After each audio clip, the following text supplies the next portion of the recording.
Hello बच्चों, कैसे हो। आशा करता हूं कि आप लोग बहुत अच्छे होंगे। तो प्यारे बच्चों, हम पढ़ रहे हैं D and F block elements, जिसमें आपका डी ब्लॉक एलिमेंट्स चैप्टर पूर्ण रूप से कंप्लीट हो चुका है। और आज हम आपको पढ़ाने वाले हैं F block elements. F block elements क्या होते हैं बच्चों? देखिए, आवर्त सारणी में तीसरे वर्ग से, आवर्त सारणी में तीसरे वर्ग से और छठे और सातवें आवर्त से 14 तत्वों को उठा करके नीचे दो श्रेणियों में रखा गया है। नीचे दो श्रेणियों में रखा गया है, जिनको हम एफ ब्लॉक का तत्व कहते हैं बच्चों। और इनका जो अंतिम इलेक्ट्रॉन है वो n-2f कक्षक में प्रवेश करता है।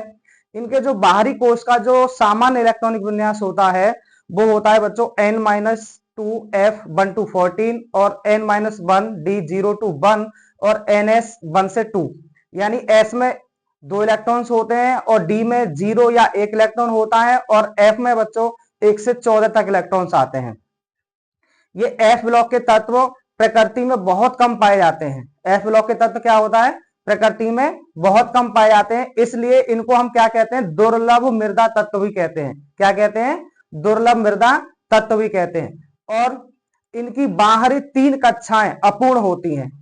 इनकी क्या होती है? बाहरी 3 कक्षाएं अपूर्ण होती हैं, इसलिए हम इनको आंतरिक संक्रमण तत्व भी कहते हैं। क्या कहते हैं? आंतरिक संक्रमण तत्व।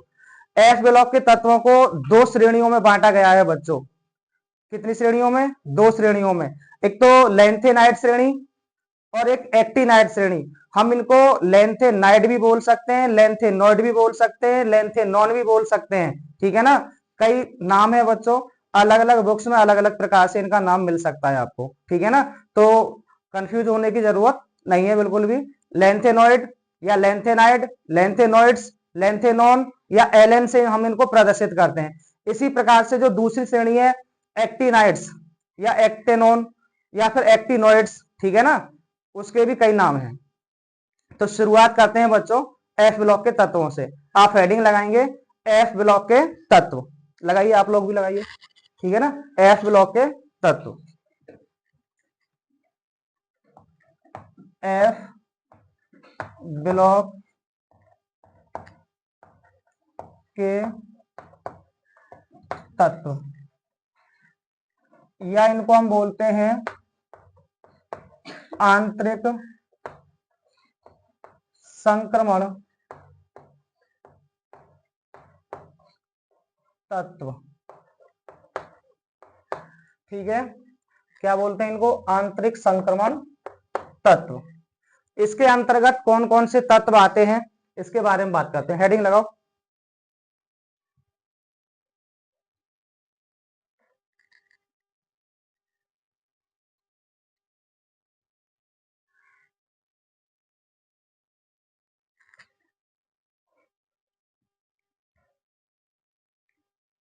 तो देखिए, यहाँ पे है जो लेंथेनम के बाद के 14 तत्व, लेंथेनम के बाद के 14 तत्व। ठीक है ना?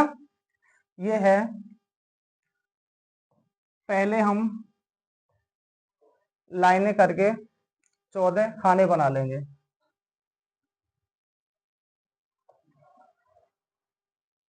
देखिए कितने खाने बनाने? 1 2 3 4 5 6 7 8 9 10 11 12 13 और ये 14। ठीक है? इसको हम बोलते हैं हम लेंथेनॉइड। क्या बोलते हैं? लेंथेनॉइड। लेंथेनॉइड को एलएन से प्रदर्शित करते हैं और इनको एक्टिनॉइड, एक्टिनॉइड को एसी से प्रदर्शित करते हैं बच्चों। ठीक है ना? एसी तो, या एएन, एसी तो एक्टिनियम हो जाएगा, सॉरी एएन। ठीक है ना? एएन से प्रदर्शित करते हैं एक्टिनॉइड को। यहाँ पे लेंथेनम के बाद के 14 तत्व आते हैं। कौन कौन से आते हैं? लानत है, सीता, प्रीति एंड प्रेम तुम पर, समीर की यूरोपियन गाड़ी में तबीयत ढीली हुई और तुम यहां लौट आए। ठीक है ना, ये आपके लेंथेनॉइड्स हैं बच्चों, 14 एलिमेंट्स हो गए। ठीक है ना, और एक्टिनॉइड्स कौन कौन से हैं? एक था पागल, उसने नापा अमेरिका सेंटीमीटर में, बाकी कैलिफोर्निया स्टेट फालतू में नाप लिया, फालतू में नाप लिया। ठीक है बच्चों, ये है आपके एक्टिनॉइड्स। तो ये 14 दूनी 28 तत्व आते हैं एफ ब्लॉक में आपके। ठीक है ना, इनका जो परमाणु क्रमांक है इसका 58 से शुरू होता है और 71 तक। कितने तक? 71 तक। ठीक है ना, और ये 90 से शुरू होता है 103 तक। कितने तक? 103 तक। ठीक है, ये 14 एलिमेंट्स हैं आपके, 14 लेंथेनॉइड है और 14 एक्टिनॉइड है। नोट करते जाना साथ के साथ। ठीक है, तो हम इनके बारे में लिख सकते हैं, क्या क्या लिख सकते हैं? ठीक है, देखो आवर्त सारणी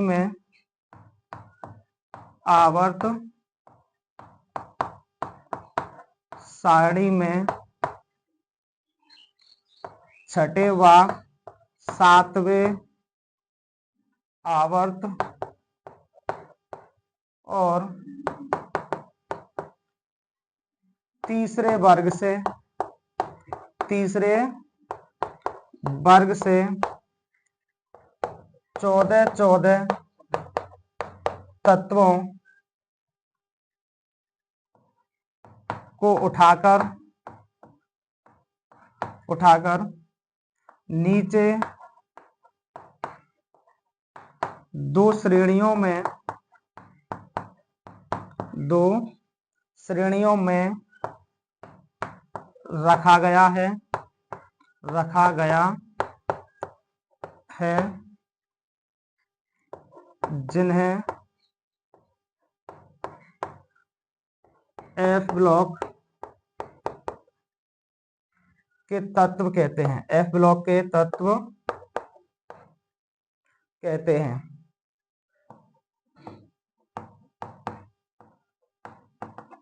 जिन्हें एफ ब्लॉक के तत्व कहते हैं। ठीक है, पैराग्राफ चेंज करके लिखना। इनका अंतिम इलेक्ट्रॉन n-2 f कक्षक में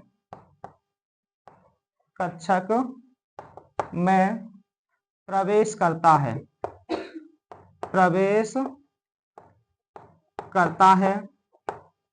ठीक है, इनका अंतिम इलेक्ट्रॉन कहां प्रवेश करता है? n-2f कक्षक में। ठीक है, और इसके बाद हम लिख सकते हैं कि इनकी बाहरी 3 कक्षाएं क्या होती हैं? अपूर्ण होती हैं। ठीक है,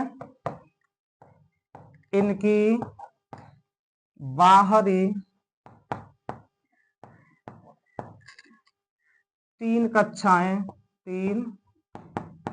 कक्षाएं अपूर्ण होती हैं, इसलिए इन्हें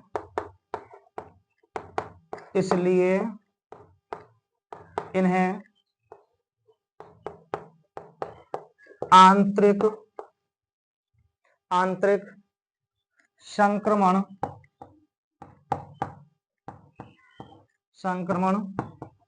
तत्व भी कहते हैं।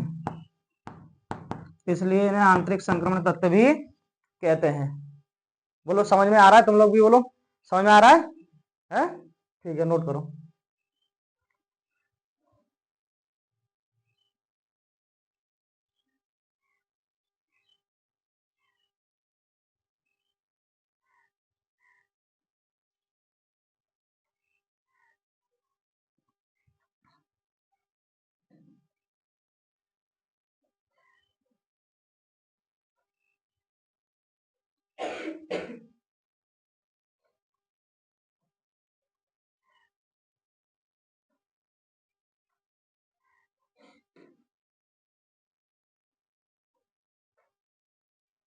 हो गया, मिटा दें अब।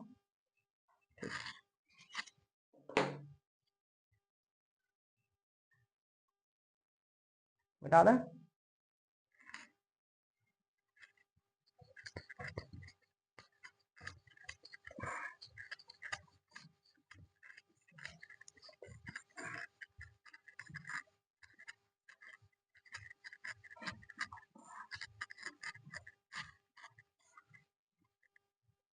अब देखो हमने क्या बताया, ये तत्व प्रकृति में बहुत कम पाए जाते हैं, प्रकृति में बहुत कम पाए जाते हैं, इसलिए इन्हें क्या कहते हैं, दुर्लभ मृदा तत्व भी कहते हैं। ठीक है ना, तो लिखेंगे इन्हें दुर्लभ मृदा मृदा तत्व भी कहते हैं, दुर्लभ मृदा तत्व भी कहते हैं। ठीक है ना, और लैंथेनाइडों को कितनी श्रेणियों में बांटा गया है, 2 श्रेणियों में बांटा गया है। तो लिखेंगे नीचे इन्हें 2 श्रेणियों में बांटा गया है, बांटा गया है। ठीक है ना, इन्हें 2 श्रेणियों में बांटा गया है। वो कौन कौन सी श्रेणी है, नंबर 1 लैंथेनोइड्स, या इनको हम बोलते हैं एलएन। ठीक है ना, क्या बोलते हैं, एलएन शॉर्ट में। दूसरी है एक्टिनोइड्स, एक्टिनोइड्स, इसको हम लिखते हैं एएन। ठीक है ना, तो आप लोग हेडिंग लगाएंगे अब लैंथेनोइड या लैंथेनाइड। ठीक है ना,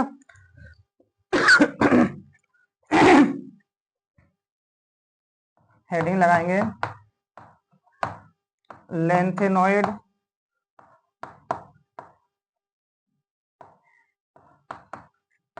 या इसको हम बोलते हैं लैंथेनोइड्स।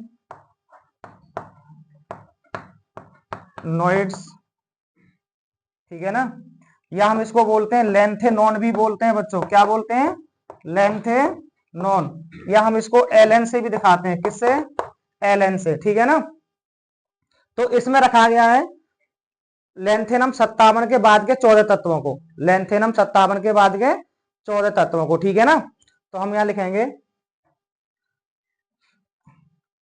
लैंथेनम 57 के बाद 58 सीई से 71 एलयू तक, 71 एलयू तक के तत्वों को इस श्रेणी में रखा गया है,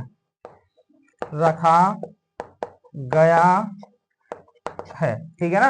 अच्छा एक चीज और, इस श्रेणी का दूसरा नाम क्या होता है, 4F श्रेणी, क्या होता है, बोल दिया करो कोई दिक्कत नहीं है, 4F श्रेणी। ठीक है ना, तो जो 4F श्रेणी है, क्यों बोलते हैं इनको, क्योंकि इनका अंतिम इलेक्ट्रॉन 4F में प्रवेश करता है, किसमें प्रवेश करता है, 4F में प्रवेश करता है। ठीक है ना, तो यहाँ पे हम लिख सकते हैं इसके बारे में कि जैसे लैंथेनम है, लैंथेनम को भी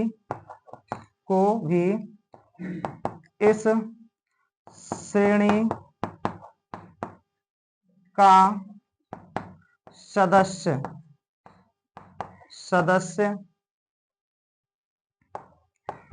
मान सकते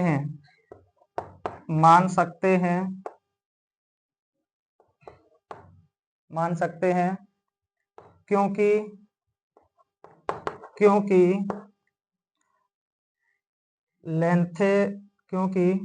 लैंथेनम के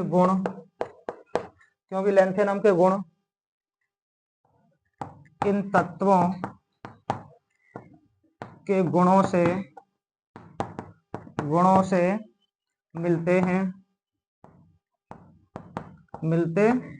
हैं। परंतु लेंथेनम एफ ब्लॉक का तत्व नहीं है, ठीक है ना। मतलब लेंथेनम को भी इस श्रेणी का सदस्य मान सकते हैं। क्यों मान सकते हैं? क्योंकि लेंथेनम के गुण इन तत्वों के गुणों से मिलते हैं, ठीक है ना। लेकिन लेंथेनम एफ ब्लॉक का तत्व नहीं है, ठीक है ना। इसे नोट करें।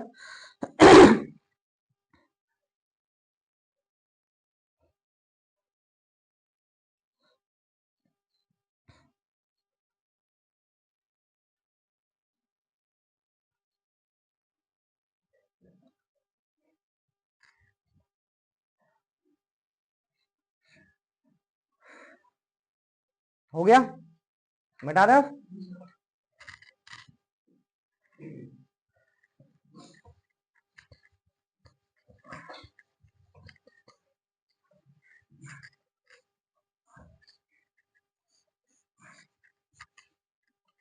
अच्छा, अब बात करते हैं। देखो, इनका अंतिम इलेक्ट्रॉन किसमें प्रवेश करता है? 4f में, ठीक है ना। योगेश शरारत नहीं, ठीक है।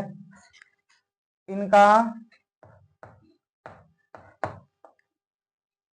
अंतिम इलेक्ट्रॉन 4f उपकोष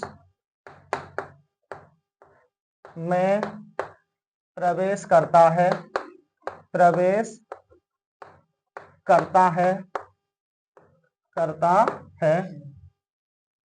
इसलिए इन्हें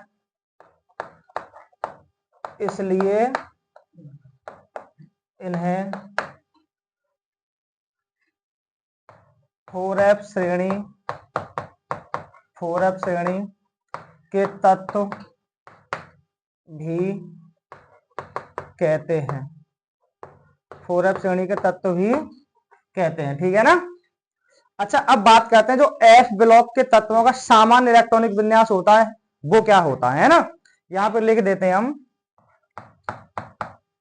एफ ब्लॉक के तत्वों का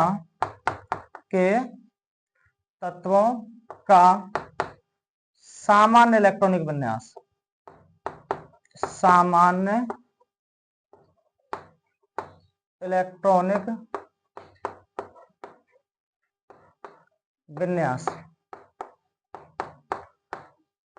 क्या होता है भाई? देखो, n-2 f 1 to 14, n-2 1 to 14 और n-1 d 0 to 1, मतलब d में 0 या फिर 1 इलेक्ट्रॉन आएगा। कितना आएगा? 0 या 1, ठीक है ना। और ns 1 से 2 होता है। ये f ब्लॉक के तत्वों का सामान्य इलेक्ट्रॉनिक विन्यास है, ठीक है ना। अब हम बात करेंगे, हम क्या पढ़ रहे हैं? लेंथेनाइट। तो लेंथेनाइट का कितना हो जाएगा भाई? लेंथेनाइट का तो छठे आवर्त से रखा गया है। कौन से आवर्त से रखा गया है? छठे आवर्त से लेंथेनाइट को। तो छठे का मतलब n का मान कितना हो गया? 6, और 6 में से 2 जाएंगे तो कितने बचेंगे? 4। तो 4f आ जाएगा ना। क्या आ जाएगा? 4f। और यहाँ पे कितना आ जाएगा? 6 - 1 कितना आएगा? 5d, है ना। और यहाँ पे तो n पूरा है तो 6s रहेगा, ठीक है ना। तो अगर लेंथेनाइट की बात करेंगे तो 4f, 5d और 6s, ठीक है ना। अब 4f में 1 to 14 और 5d में 0 to 1 और 6s में 2 इलेक्ट्रॉन रहेंगे, ठीक है। ऐसे ही अगर हम बात करें एक्टिनाइट की, किसकी बात करें? एक्टिनाइट। तो एक्टिनाइट को कहां से निकाला गया? 7वें आवर्त से। कहां से निकाला गया है? 7वें आवर्त से निकाला गया। तो 7वां मतलब n का मान कितना रख देंगे वहां? 7। कितना रखेंगे? 7। तो 7 में से 2 गए तो कितना बचा? 5। तो 5f 1 to 14, 5f 1 to 14 और यहां कितना बचेगा? बोलो क्यों? 7 - 1 6, 6d 0 to 1 और 7s2। ये हो जाएगा एक्टिनाइट का। किसका हो जाएगा? एक्टिनाइट का, ठीक है ना। तो अब हम विशेषताएं किसकी पढ़ने वाले हैं बच्चों? लेंथेनॉइड्स की, ठीक है ना। तो हेडिंग लगाएंगे, हेडिंग लगाओ, लेंथेनॉइड्स की विशेषताएं, प्रॉपर्टीज ऑफ लेंथेनॉइड्स, विशेषताएं। ठीक है ना। तो लैंथेनॉइड्स की विशेषताएं क्या होती है, सबसे पहले हम लिखेंगे इसका इलेक्ट्रॉनिक विन्यास। पहला क्या लिखेंगे हम, इलेक्ट्रॉनिक विन्यास, इलेक्ट्रॉनिक विन्यास, ठीक है ना। और इलेक्ट्रॉनिक विन्यास में हम क्या लिख देंगे, बताओ कितना होगा, क्योंकि अंतिम इलेक्ट्रॉन लेंथेनॉइड में 4f में जा रहा है, तो भाई 6 - 2 4f बचेगा, तो 4f 1 to 14 और 5d 0 to 1 और 6s2 होता है। कितना होता है इनका इलेक्ट्रॉनिक विन्यास, 4f 1 to 14, 5d 0 to 1, 6s2 होता है, ठीक है ना। अच्छा यहाँ पे होता क्या है कि देखिए इनका अंतिम इलेक्ट्रॉन वैसे 4f में प्रवेश करता है, परंतु जो GD 64 होता है और Lu 71 होता है, इनमें 4f7 और 4f14 विन्यास के कारण अंतिम इलेक्ट्रॉन किस में प्रवेश करता है, 5d में। किस में प्रवेश करता है, 5d में प्रवेश करता है, ठीक है ना। तो जब 5d में प्रवेश करेगा तो d में 0 से 1 मतलब 1 या 2 इलेक्ट्रॉन आ सकते हैं। अच्छा एक ट्रिक और सीखे यहाँ पे कि यहाँ पर f में 2 या 8 इलेक्ट्रॉन नहीं होते। कितने नहीं होते हैं, f में 2 और 8 इलेक्ट्रॉन नहीं आते, ये भी मैं आपको बताने वाला हूं, ठीक है। तो पहले इतना आप नोट कर लें, उसके बाद हम आगे बढ़ाते हैं इसको, ठीक है। या फिर मैं इसको यहां लेके देता हूं एक चीज, इनका अंतिम इलेक्ट्रॉन 4f में प्रवेश करता है, प्रवेश करता है, परंतु 64 GD व 71 LU में 4f7, 4f14 विन्यास के कारण स्थायित्व आ जाता है,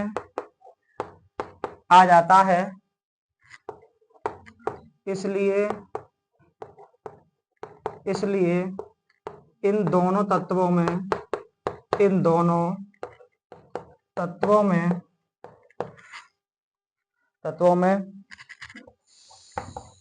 अंतिम इलेक्ट्रॉन 5d में प्रवेश करता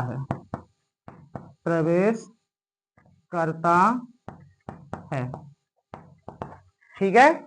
इतना आप नोट करें।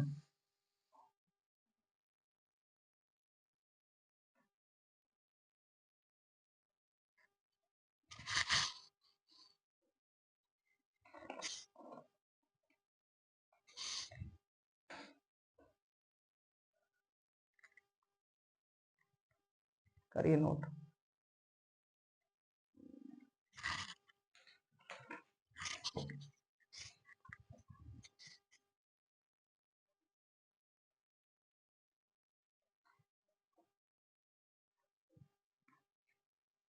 हो गया,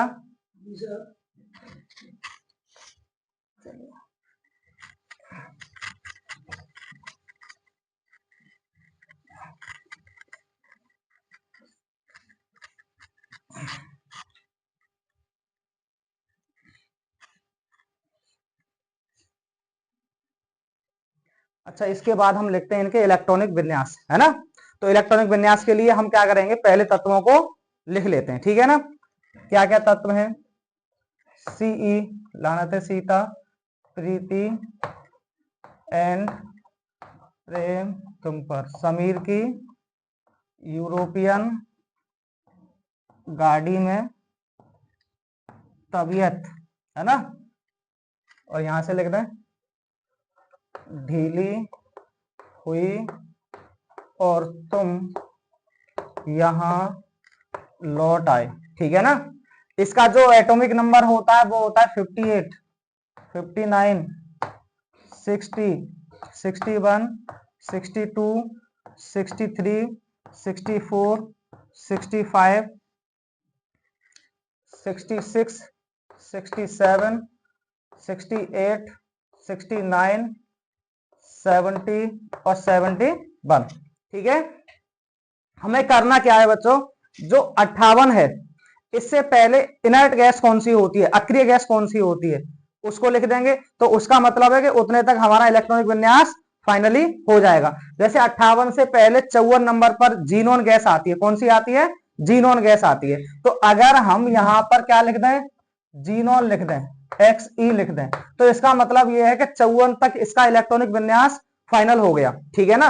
अब उसके बाद कितने इलेक्ट्रॉन बचे, 4। कितने बचे, 4 इलेक्ट्रॉन बचे। तो 4 इलेक्ट्रॉन्स का मतलब हो गया कि 4f, 4f में कितने आएंगे, 2, और 5d 0 और 6s 2, चारों इलेक्ट्रॉन होगा। ये इसके संयोजी कोष का इलेक्ट्रॉनिक विन्यास हो गया। लेकिन बेटा रियल में आगे जब पढ़ाई करोगे तो आप रियल में यहाँ पे एफ में 2 इलेक्ट्रॉन आपको नहीं मिलेंगे। मैं यहाँ पे लिख दे रहा हूं, आपको क्या मिलेगा, 4f1 और 5d1 और 6s2 ये मिलेगा रियल में आपको। ठीक है ना, आगे जब पढ़ाई करेंगे आप तो। ठीक है, अब ऐसे ही यहां पर हम लिखेंगे XE, और अब 4f में कितने इलेक्ट्रॉन जाएंगे बच्चों, 3, और 5d 0 और 6s2। हमें क्या करना है, बस जीडी और एलयू इन दोनों में ही डी में एक एक इलेक्ट्रॉन आना है, बाकी डी में 0 इलेक्ट्रॉन्स रहना है। ठीक है ना, बाकी डी में क्या रहना है, 0 इलेक्ट्रॉन्स रहना है। 4f में इलेक्ट्रॉन बढ़ता चला जाएगा क्योंकि अंतिम इलेक्ट्रॉन 4f में ही प्रवेश करता है। ठीक है, यहां पर क्या होगा, XE 4f4 5d0 और 6s2, और XE 4f 5d0 6s2, इसका आएगा XE 4f6 5d0 6s2, और इसका आएगा XE 4f7 5d0 और 6s2, XE 4f, देखिए यहां पे 7 के कारण स्थायित्व आ गया, क्या आ गया, स्थायित्व। तो इसलिए जो इसका अंतिम इलेक्ट्रॉन है वो f में ना आकर के किस में चला जाएगा, 5d में, gd का। तो 4f7 और 5d1 और 6s2। ठीक है, अब मैंने कहा था f2 और f8 इसमें नहीं आता है बच्चों, तो इसका फाइनली क्या हो जाएगा, देखो 65 का XE 4f9 5d0 और 6s2। ठीक है, और इसका आएगा XE 4f10 5d0 और 6s2, इसका हो जाएगा XE 4f11 5d0 6s2, इसका हो जाएगा XE 4f12 5d0 और 6s2, और इसका हो जाएगा XE 4f13 5d0 6s2, और इसका हो जाएगा XE 4f14 और 5d0 और 6s2।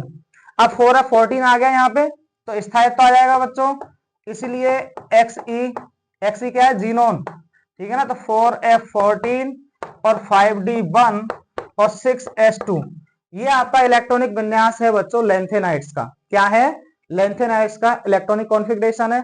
इसे आप अपनी नोटबुक पर नोट करें।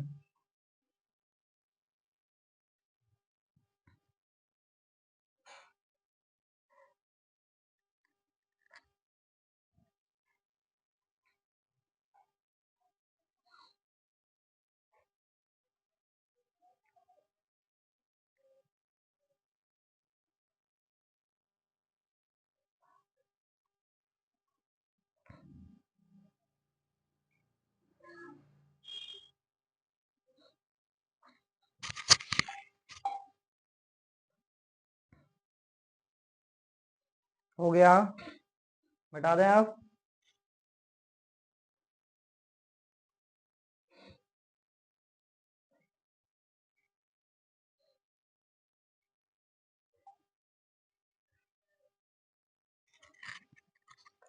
ठीक है, तो फिर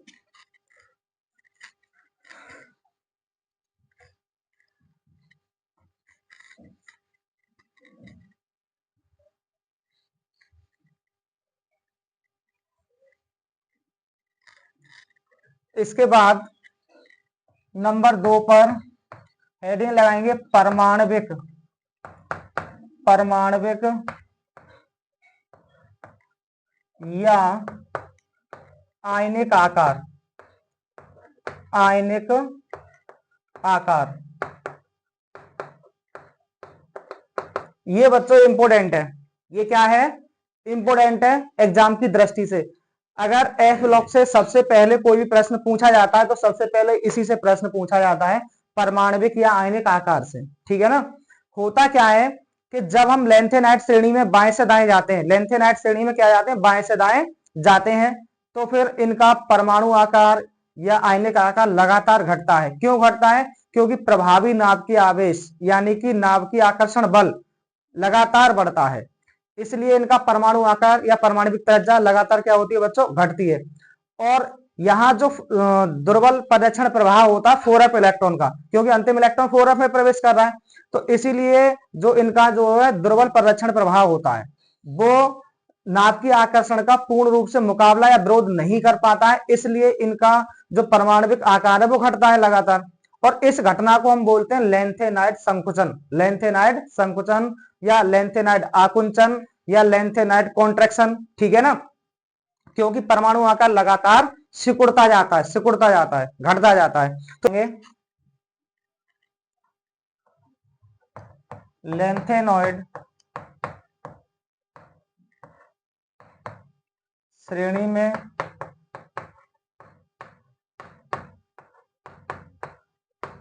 बाएं से दाएं जाने पर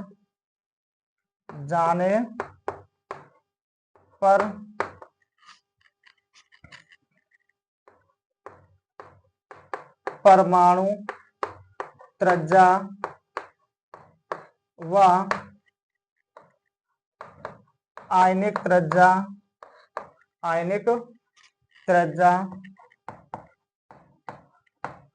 लगातार घटती है, लगातार घटती है, क्योंकि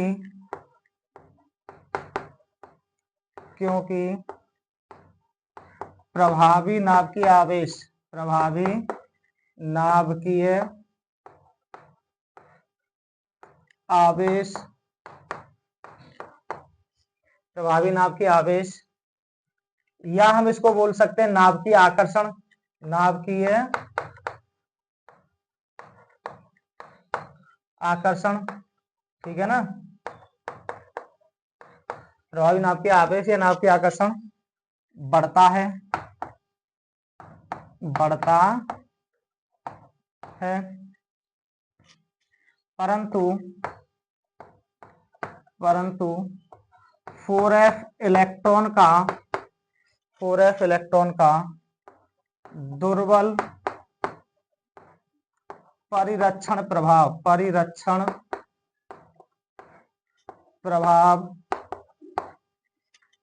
प्रभाव इसका पूर्ण रूप से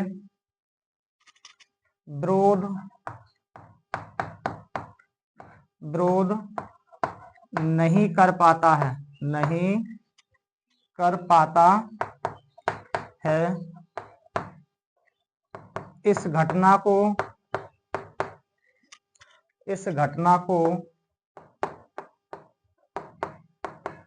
लेंथेनॉइड संकुचन या लेंथेनॉइड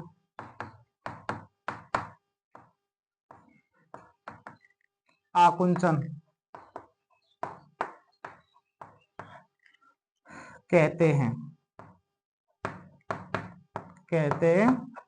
ठीक है ना, क्या कहते हैं, लेंथेनाइट संकुचन या लेंथेनाइट आकुंचन या लेंथेनाइट कॉन्ट्रैक्शन कहते हैं बच्चों। ठीक है, इसका रिजल्ट क्या निकलता है, लेंथेनाइड कॉन्ट्रैक्शन के कारण होता क्या है बच्चों, जो लेंथेनॉइड्स के ऑक्साइड्स हैं या हाइड्रोक्साइड्स हैं, उनका जो क्षारीय लक्षण है वो लगातार घटता है बच्चों। क्या होता है, घटता है।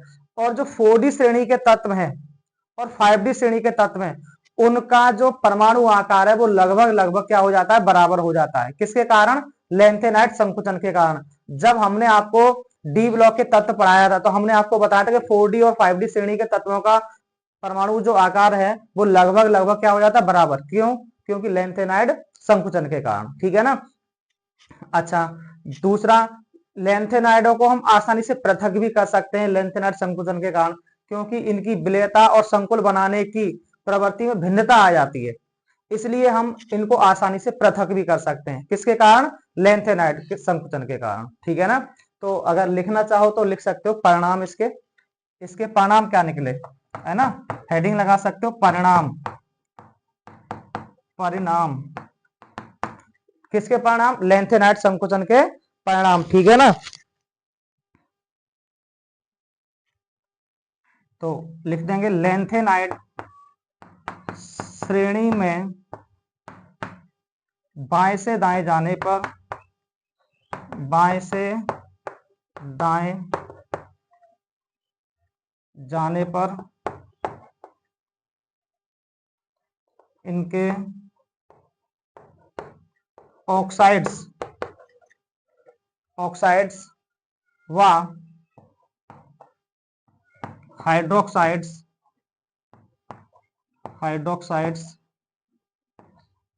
का क्षारीय लक्षण घटता है बच्चों, क्षारीय लक्षण घटता है। ठीक है।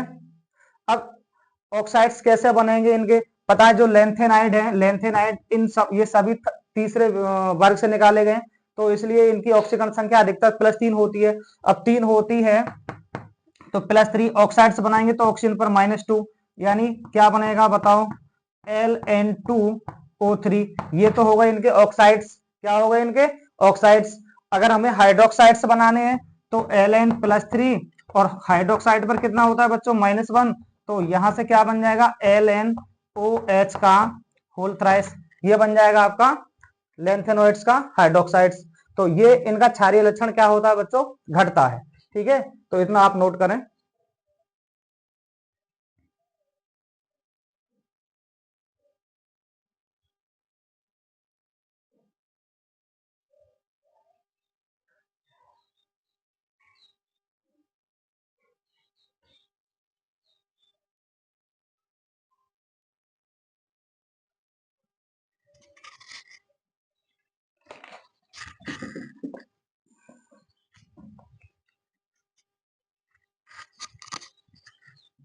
नोट हो गया, चलिए।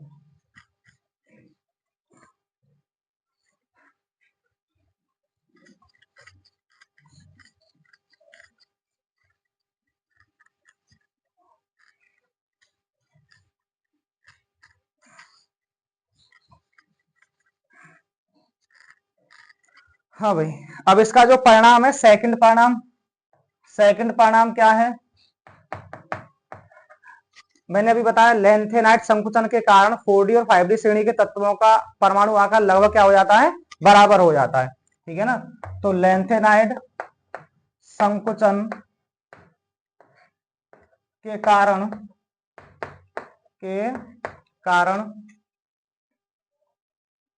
4D व 5D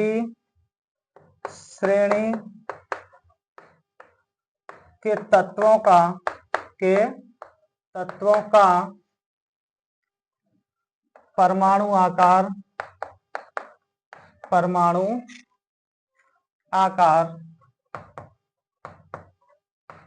लगभग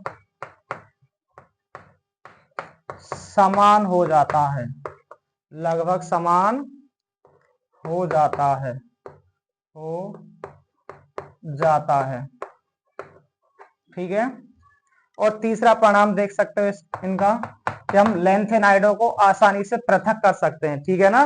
तो लेंथेनाइड संकुचन के कारण इनकी विलेयता और संकुल बनाने के गुणों में क्या आ जाती है, भिन्नता आ जाती है, ठीक है ना। लेंथेनाइड संकुचन के कारण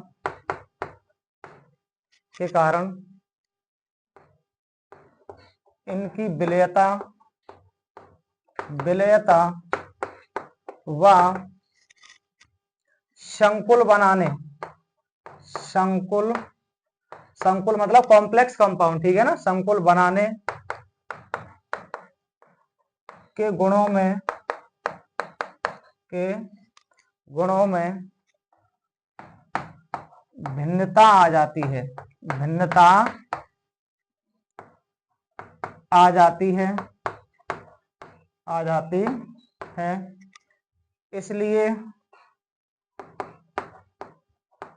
इसलिए इन्हें आसानी से पृथक किया जा सकता है, आसानी से पृथक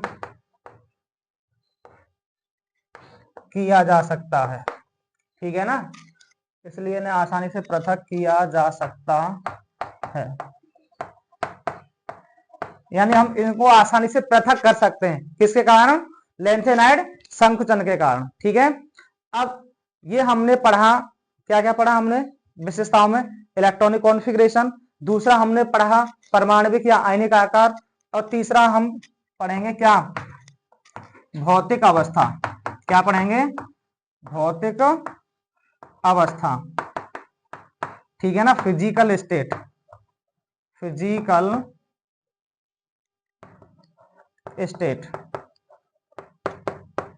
तो सभी लेंथेनॉइड्स जो होते हैं वो चांदी के समान चमकदार धातुएं होती हैं। सभी लेंथेनॉइड्स क्या होते हैं, चांदी के समान चमकदार धातुएं होते हैं। इनके गलनांक और क्वथनांक भी क्या होते हैं बच्चों, उच्च होते हैं, ठीक है ना। इनके गलनांक और क्वथनांक क्या होते हैं, उच्च होते हैं। अगर इन्हें हम वायु में खुला रख दें तो ये इनका कलर बदल जाता है, यानी ये बहुरंगी हो जाते हैं, बदरंग हो जाते हैं, ठीक है ना। तो ये हम लिख सकते हैं कि सभी लेंथेनॉइड्स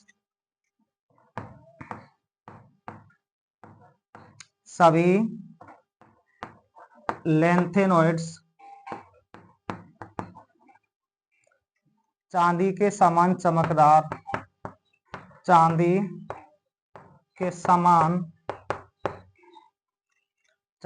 होते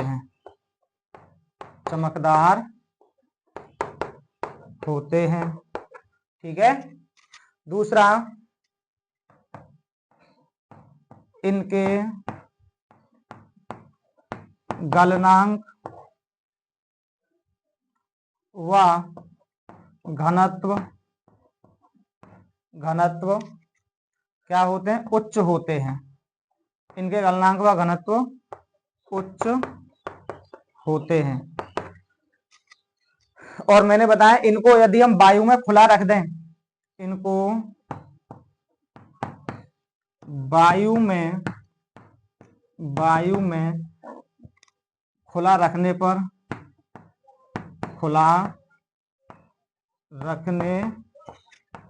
पर तुरंत बदरंग या बहुरंगी हो जाते, ठीक है। तो ये है बच्चों इसके फिजिकल प्रॉपर्टीज, इसे नोट करें आप।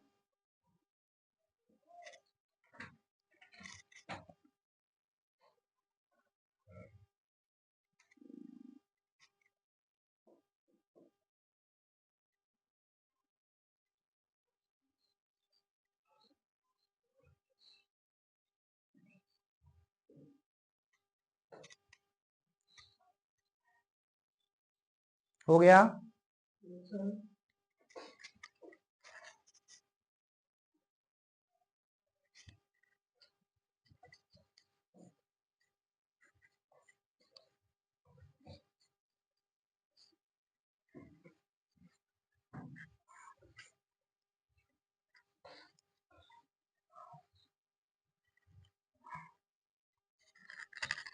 अब नंबर 4, हेडिंग लगाएंगे ऑक्सीकरण अवस्था, ऑक्सीकरण अवस्था।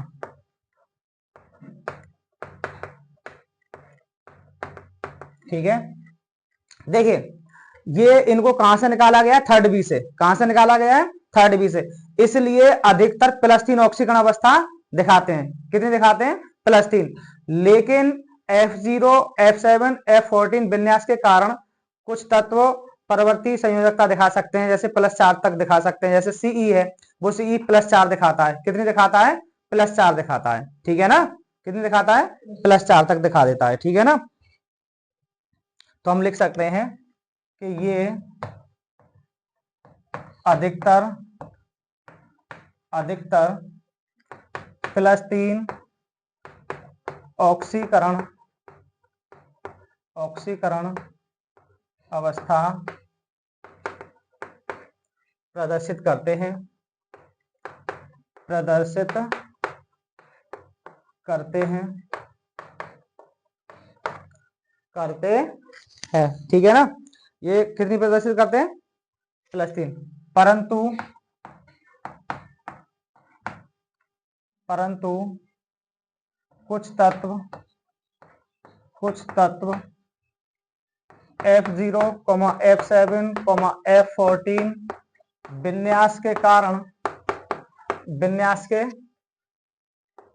कारण +2 से +4 तक, +2 से +4 तक ऑक्सीकरण अवस्था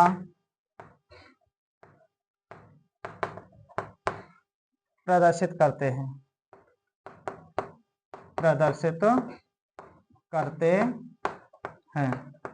जैसे देखो Ce कहां तक दिखाता है बच्चों, Ce कहां तक दिखाता है, +4 तक। कहां तक, +4 तक दिखाता है। ठीक है ना, अब बात करें इनके रंग की, किसकी, रंग की। तो सब इनके आयन क्या होते हैं, रंगीन होते हैं। क्यों होते हैं, क्योंकि इनके F कोष में अयुग्मित इलेक्ट्रॉन पाए जाते हैं।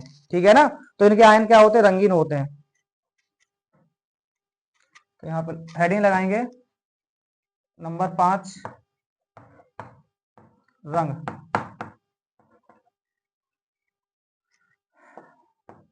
इनके आयन रंगीन होते हैं, रंगीन होते हैं। अब रंगीन क्यों होते हैं, मैंने आपको बताया कि इनके F उपकोष में अयुग्मित इलेक्ट्रॉन पाए जाते हैं। ठीक है ना, और एक चीज और बता दूं कि अगर किसी में X या 14 - X इलेक्ट्रॉन है तो वो एलिमेंट्स समान रंग वाले होते हैं। कैसे होते हैं, वो समान रंग वाले होते हैं। अगर किसी में X या 14 - X इलेक्ट्रॉन्स हैं तो वो समान रंग वाले होते हैं। ठीक है ना,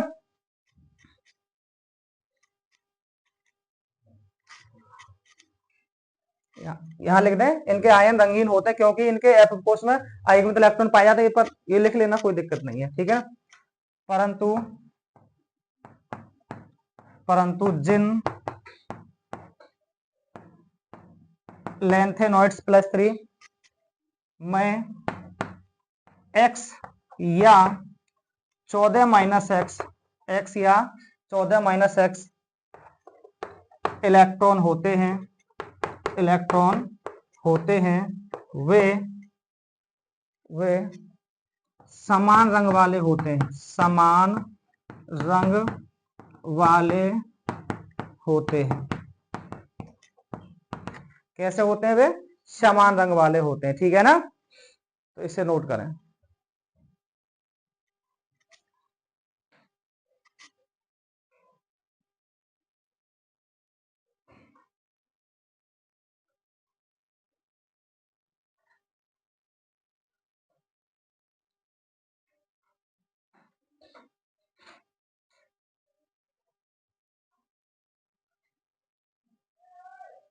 हो गया, अब हेडिंग लगाएंगे चुंबकीय गुण।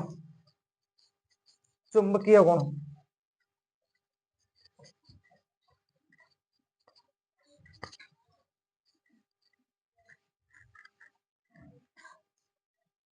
चुंबकीय गुण, चुंबकीय गुण लगाओ, क्या नंबर आएगा? 6 आएगा ना, डाल दिया कोई बात नहीं। छठा है चुंबकीय गुण। तो देखो हमने आपको डी ब्लॉक में बताया था कि अगर एफ उपकोष में या डी उपकोष में अयुग्मित इलेक्ट्रॉन है तो वे आयन क्या होंगे? अणुचुंबकीय होंगे और रंगीन होंगे, ये हमने बताया था। तो यहाँ पे एफ उपकोष में क्या है? अयुग्मित इलेक्ट्रॉन है, इसलिए इनके आयन क्या होते हैं? अणुचुंबकीय होते हैं। कैसे होते हैं? अणुचुंबकीय। तो हम लिख सकते हैं कि इनके आयन अणुचुंबकीय होते हैं, अणुचुंबकीय होते हैं क्योंकि इनमें एफ उपकोष में अयुग्मित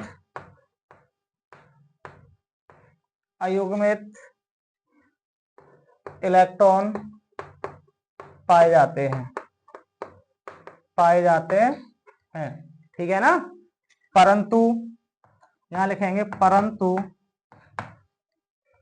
La+3, Lu+3, Yb+2 और La+3, Lu+3, Yb+2, ठीक है ना। ये जो एलिमेंट्स है ना, इनमें क्या होता है कि F0 या F14 विन्यास के कारण इनमें अयुग्मित इलेक्ट्रॉन नहीं पाए जाते, इसलिए ये क्या होते हैं? अणुचुंबकीय गुण नहीं रखते। ये कैसा होते हैं? प्रतिचुंबकीय होते हैं। कैसे होते हैं? ये प्रतिचुंबकीय होते हैं, ठीक है ना। और एक और लिख सकते हो जैसे Fe+4 भी होता है, ठीक है ना। Fe+4 में 4F0 व 4F14 विन्यास के कारण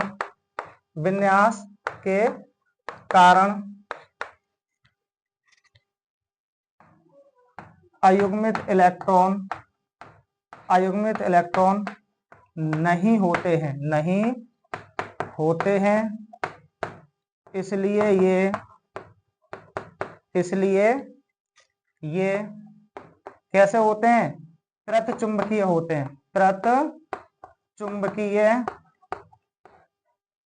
होते हैं,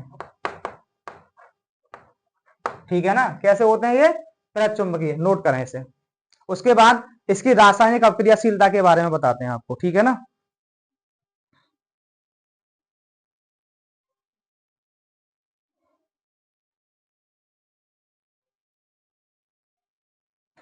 हो गया, मिटा दें।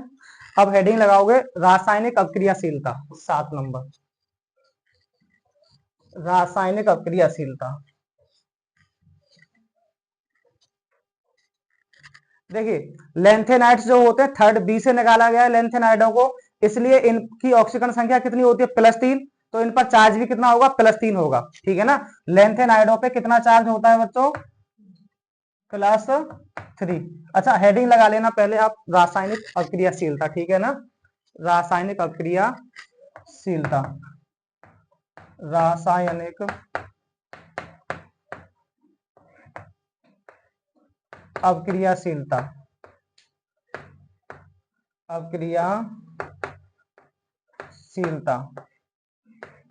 ठीक है ना। तो इन पर कितना चार्ज होता है भाई? Ln जो है वो 3 इलेक्ट्रॉन निकाल करके Ln+3 में चेंज हो जाता है। किस में चेंज हो जाता है? +3 में चेंज हो जाता है। अब अगर हम इनकी रिएक्शन ऑक्साइडों के साथ करें या हाइड्रोक्साइडों के साथ करें या सल्फाइड के साथ में करें, किसी के भी साथ करें, तो कैसे कंपाउंड बनाते हैं पता है? अगर हम Ln+3 की रिएक्शन ऑक्साइड के साथ में करते हैं तो इस पर कितना होता है? -2 ऑक्साइड पर। तो क्या बनेगा भाई? बता जल्दी से। Ln2O3, तो ऐसा कंपाउंड बनेगा। अगर हम इसकी रिएक्शन हाइड्रोक्साइड के साथ में करते हैं Ln+3 और हाइड्रोक्साइड पर कितना होता है बच्चों? -1, तो फिर क्या बनेगा बताओ? LnOH का होल थ्राइस बन जाएगा। इसी प्रकार से हम किसी के भी साथ रिएक्शन करें, ठीक है ना, तो उनके कंपाउंड हम बना सकते हैं। तो मैं फाइनली एक चार्ट बना देता हूं। जैसे ये लेंथेनाइड है, क्या है ये? लेंथेनाइड है। ये Ln+3 होता है। कितना होता है? Ln+, एक बार दोबारा से लिख देते हैं इसको, Ln+3 है ये, ठीक है। अब यदि हम इसको बर्न कर दें, बर्न, है ना, इन O2, बर्न इन O2, अगर O2 के साथ इसकी रिएक्शन बनाएंगे तो क्या बनेगा भैया? Ln2O3। हमने आपको बताया क्या बनेगा? Ln2O3। अगर हम इसकी रिएक्शन कर दें एसिड से, किससे कर दें? एसिड से, तो हम किसी भी एसिड से रिएक्शन करें लेंथेनॉइड्स की, ठीक है ना, दिक्कत हो रही है, हाँ, तो क्या निकलेगा? H2 गैस निकलेगी। क्या निकलेगी? H2 गैस निकलेगी, ठीक है ना। और यदि हम इसकी रिएक्शन किसी सल्फाइड से करते हैं, विद सल्फर से करते हैं, है ना, सल्फाइड से वगैरह से करते हैं, तो क्या बन जाएगा बताओ? विद सल्फर से है तो क्या बन जाएगा बताओ? सल्फाइड या सल्फर, तो बनेगा भैया Ln2 और H3। क्या बन जाएगा? Ln2 और H3, ठीक है ना। अगर हम हेलोजनों से करते हैं, किससे करते हैं? हेलोजनों से, हेलोजन, हेलोजन, और हेलोजन क्या क्या होते हैं? FCl, Bri, इनको हम X से दर्शाते हैं। किससे दर्शाते हैं? X से, FCl, Bri, है ना। किसी के साथ कर दें तो Ln पर +3 चार्ज है, हेलोजन पर -1 चार्ज होता है, तो कंपाउंड बनेगा आपका Lnx3 के टाइप्स का। किसके टाइप्स का बनेगा? Lnx3 के टाइप्स का बन जाएगा। अगर बच्चों हम इसकी विद नाइट्रोजन, नाइट्रोजन के साथ रिएक्शन करते हैं तो नाइट्रोजन पर -3 होता है और इन पर +3 है, तो लिथियम लेंथेनम नाइट्राइड बन जाएगा बच्चों। क्या बन जाएगा? Lanthanum nitride. इसी प्रकार से हम किसी के भी साथ इनकी रिएक्शंस करा सकते हैं।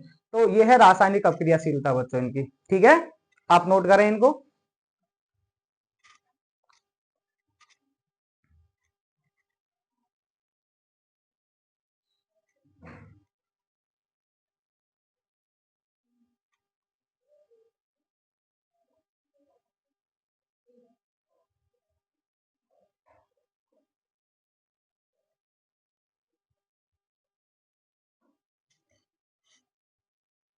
हो गया, ठीक है। तो अब फाइनली लेंथेनाइड्स आपके खत्म हुए। अब इनके उपयोग देख लेते हैं बच्चों। क्या देख लेते हैं? उपयोग देख लेते हैं, क्या इनके उपयोग हैं, ठीक है। तो हेडिंग लगाएंगे उपयोग। क्या लगाएंगे? उपयोग, यूजेस। देखिए, जो लेंथेनाइडों की मिश्र धातु होती है उनको हम मिश्र धातु कहते हैं। क्या कहते हैं? मिश्र धातु कहते हैं। और इसका उपयोग हम अपचायक के रूप में करते हैं। किसके रूप में करते हैं? अपचायक के रूप में करते हैं, ठीक है ना। और जो सीरियम फॉस्फेट है, सीरियम फॉस्फेट का उपयोग हम क्या करते हैं? पेट्रोलियम के भंजन में करते हैं। किसमें? पेट्रोलियम के भंजन में। भंजन आपने क्लास 11th में पढ़ा होगा कि भंजन क्या होता है। दूसरी बात, जो एफ-लॉक के एलिमेंट्स हैं या लेंथेनॉइड्स हैं, इनका उपयोग हम कैटालिस्ट के रूप में भी करते हैं, उत्प्रेरक के रूप में भी करते हैं, ठीक है। और जो सीरियम है, सीई है ना, तो इसका उपयोग हम करते हैं ताप व परावैंगनी, ताप व परावैंगनी किरणों को अवशोषित करने में। तो इसका मतलब इसका उपयोग किसमें किया जाता है बच्चों? चश्मे में। किसमें किया जाता है?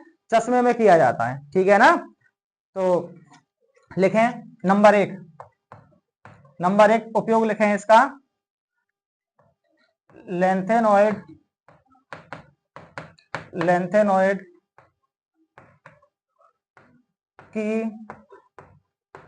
मिश्र धातु को, मिश्र धातु को मिश्र धातु कहते हैं, मिश्र धातु कहते हैं, कहते हैं, जिसका उपयोग, जिसका उपयोग अपचायक के रूप में किया जाता है, अपचायक के रूप में किया जाता है, किया जाता है। ठीक है, दूसरा हम लिख सकते हैं उत्प्रेरक के रूप में, उत्प्रेरक के रूप में। और तीसरा हमने क्या बताया आपको, सीरियम फॉस्फेट, ठीक है ना, सीजियम फॉस्फेट CePO4 का प्रयोग पेट्रोलियम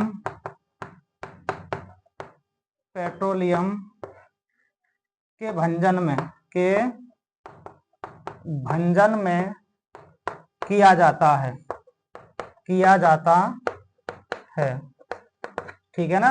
और CE ताप व पराबैंगनी किरणों को अवशोषित करता है ना।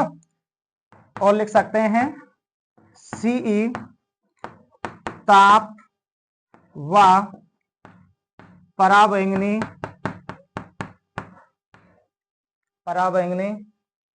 किरणों को अवशोषित करता है।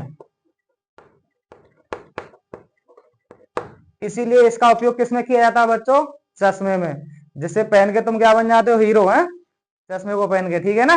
तो आज की क्लास यहीं पर समाप्त करते हैं। ठीक है, और नेक्स्ट लेक्चर में हम आपको एक्टिनोइड्स कंप्लीट कराएंगे पूरा।